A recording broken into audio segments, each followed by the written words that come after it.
Hello friends, welcome to the new episode of my channel. আমি অরিত্র। এখন আমরা এই ভিডিওর মধ্যে কথা বলছি মির্জাপুর সিজন 3 এর ট্রেলার নিয়ে। এর সাথে সাথে বাংলা একটা ছবি আসছে সূর্য বলে, যেটা বিক্রম চ্যাটার্জির ছবি। বিক্রম চ্যাটার্জি এবং মধুমিতা রয়েছে, তার একটা টিজার রিলিজ করা হয়েছে 1 মিনিটের একটু বেশি। সেটা রিয়াকশন দেবো। এবং তৃতীয়ত সানি দেওলের একটা ছবি আসছে, আজকে অ্যানাউন্সমেন্ট হয়ে গেছে। তো সেই ছবিটার নিয়ে আমার কি বক্তব্য সেটাও রাখবো। তো প্রথমে সানি দেওলের ছবিটা নিয়ে কথা বলিনি। এটা আমরা অনেকদিন আগেই শুনেছিলাম যে সাউথের production house Maitri movie makers তারা সানি দেওলকে নিয়ে একটা ছবি করতে চাইছে এবং সেটা গোপীচাঁদ মালিনীর সাথে তারা করছে। তো সেটারই আজকে অফিসিয়াল অ্যানাউন্সমেন্ট চলে এসেছে। পরশুদিন থেকে ছবি শুটিং শুরু হয়ে যাচ্ছে এবং গোপীচাঁদ মালিনী ডিরেক্ট করবেন, সানি দেওল থাকবেন, এর সাথে রেজিনা ক্রিসান্ডা রয়েছে এবং বলিউড থেকে স্যামি খের রয়েছে, এরা আর কি থাকতে চলেছে। এবং মাইত্রী মুভি মেকার্সের সাথে পিপল মিডিয়া ফ্যাক্টরি যারা রয়েছে তারাও আর কি এখানে অ্যাসোসিয়েটেড রয়েছে, দুটো প্রোডাকশন কোম্পানি মিলে। সানি দেওল এসডি এবং গোপীচাঁদ মালিনী তাই জন্য জিএম। তো এসডি জিএম বলে এটাকে অ্যানাউন্স করা হয়েছে। মুহুরাদের কিছু ছবিও তারা পোস্ট করে দিয়েছে। তো দেখা যাক কিরকম হয়। আমার মনে হয় সানি দেওলের যে মাসি ইমেজটা ছিল, সানি দেওল 90s যে ছবিগুলো করতো, যেটার জন্য আমাদের তাকে খুব পছন্দ হতো, জিদ্দির মতো ছবি। তো সেই যে ইমেজটা, সেই ধরনের ডিরেক্টর, গুড্ডু ধনওয়ার মতো ডিরেক্টর এখন তো বলিউডে নেই, ওই ধরনের মাসি মুভি হয়ও না। তো আমার কোথাও গিয়ে মনে হচ্ছে যে এই মানে সাউথের ডিরেক্টররা সানি দেওলের যে ওই মাস ইমেজটা আছে, যেটা তার ফ্যান্সরা পছন্দ করে, স্পেশালি টায়ার 2 টায়ার 3 সিটিজে সিঙ্গেল স্ক্রিনসে, তো সেখানে কিন্তু কোথাও গিয়ে তার ওই ইমেজটাকে কেটার, তাদের ওই ফ্যান বেসটাকে কেটার করতে পারবে। অলরেডি সানি দেওল রাজকুমার সন্তোষীর সাথে একটা ভালো ছবি করছেন আমির খানের প্রোডাকশনে। সেই ছবিটার উপর আমার পুরোপুরি ভরসা আছে যে সেই ছবিটাও বড়সড় একটা হিট হবে। এছাড়া সানি দেওলের লাইন আপ কিন্তু বেশ ভালো রয়েছে। আর এই ছবিটার জন্য আমি মুখিয়ে আছি, দেখা যাক কিরকম হয় ছবিটা।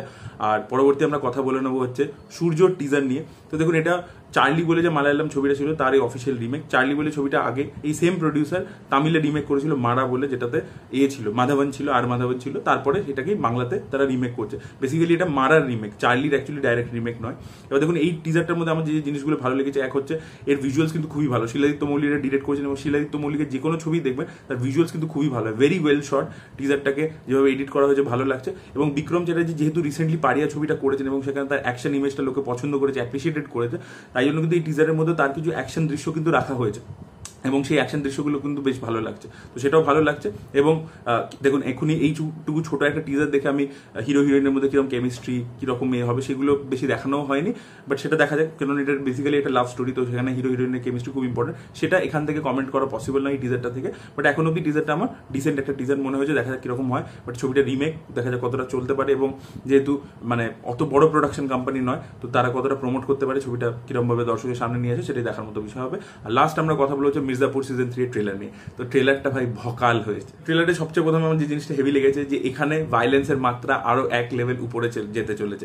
যতটা ভাইলেন্স আমরা দেখতে পাই ট্রেলার জুড়ে, সেটা দেখবার মতো ছিল। আমার ভাই হেভি লেগেছে। গুড্ডু ভাইয়ার জেলের মধ্যে যে ফাইট সিনটা আছে, সেটা দেখবার মতো লাগছে এবং সেখানে গুড্ডু মজা আর বলে চেঁচাচ্ছে, ওই জায়গাগুলো হেভি লেগেছে। এবং একজনের পুরো মাথা থেতলে দিচ্ছে, ওই যে সিনগুলো আছে, তো ওগুলো খুব ভালো লাগছে। এবং দ্বিতীয় যে জিনিসটা আমার খুব ভালো লেগেছে, এখানে এন্টারটেনমেন্ট ভ্যালুটা, একটা যে কমেডি থাকে থ্রু আউট, মানে মির্জাপুরের তো ডায়লগস খুব ফেমাস হয়, তাই জন্য এত মিম মেটেরিয়াল হয়। সেই ডায়লগসগুলো কিন্তু এখানেও খুব ভালো ভালো রেখেছে। যে মুন ভাইয়া গন, গুড্ডু ভাইয়া অন, ওই যে ডায়লগটা আছে, বা পূর্বাঞ্চলের এমন অবস্থা, একটা আঙুল সবসময় ট্রিগারে রাখতে হবে এবং আরেকটা আঙুল জানে গেলিয়ে রাখে, ওই ডায়লগটা। বা থ্রু আউট দ্য ট্রেলার দেখবেন এরকম প্রচুর ডায়লগ আছে, যে ভাইলেন্স ইজ মাই ইউএসপি, ওই যে জায়গাটা বলে। তো প্রতিটা ডায়লগই কিন্তু খুবই ভালো হয়েছে এবং এবারেও কিন্তু প্রচুর মিমস তৈরি হবে আমার মনে হচ্ছে। কমেডিটা কিন্তু ভালোভাবে ওয়ার্ক করছে, সিরিয়াসলি বলছি। থ্রু আউট দ্য ট্রেলার কমেডিটা ওয়ার্ক করেছে এবং গল্পটা এক্স্যাক্টলি কি লাইনসে এগোবে সেটা কিন্তু আমরা বুঝতে পারি না। ট্রেলারটা কিন্তু বড় করা হয়েছে, তা সত্ত্বেও আমরা বুঝতে পারি না। তবে এখানে প্রতিটা ইম্পর্টেন্ট ক্যারেক্টার যারা যারা রয়েছে, মানে এখানে তো প্রচুর, মির্জাপুরে তো অনেকগুলো ক্যারেক্টার, প্রতিটা ক্যারেক্টারে কি এবারে ইম্পর্টেন্স থাকতে চলেছে, তার রোলটা এক্স্যাক্টলি কি হবে। কারণ মুন্না ভাইয়ার যে ওয়াইফ, সে এখন কিন্তু সিএম হয়ে গেছে, এবার সে চাইছে গুড্ডুর ওপর বদলা নিতে চাইছে, তো তার একটা দিক রয়েছে। অন্যদিকে রাশিকা দুগ্গলের যে ক্যারেক্টারটা, সে কোথাও গিয়ে একটা গুড্ডু, মানে আপাত দৃষ্টিতে মনে হচ্ছে গুড্ডু ভাইয়াকে হয়তো হেল্প করছে, কিন্তু হয়তো সে ম্যানিপুলেট করে তার যে নিজের সন্তান আছে তাকে হয়তো ফিউচারে বসাতে চাইছে, হয়তো বিট্রে করবে। সেই দিকগুলো আমরা দেখতে পাচ্ছি এখানে।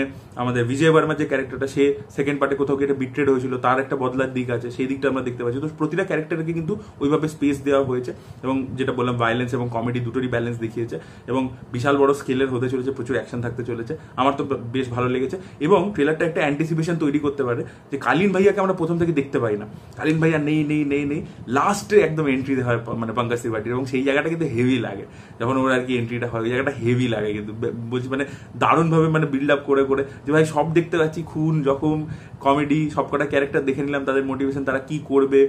শারদের ক্যারেক্টারটা খুব ইম্পর্টেন্ট হতে চলেছে এবারে, সে অনেক রকমের পলিটিক্স খেলবে, সে কিভাবে বদলা নেবে সেগুলো দেখার মতো বিষয় হবে।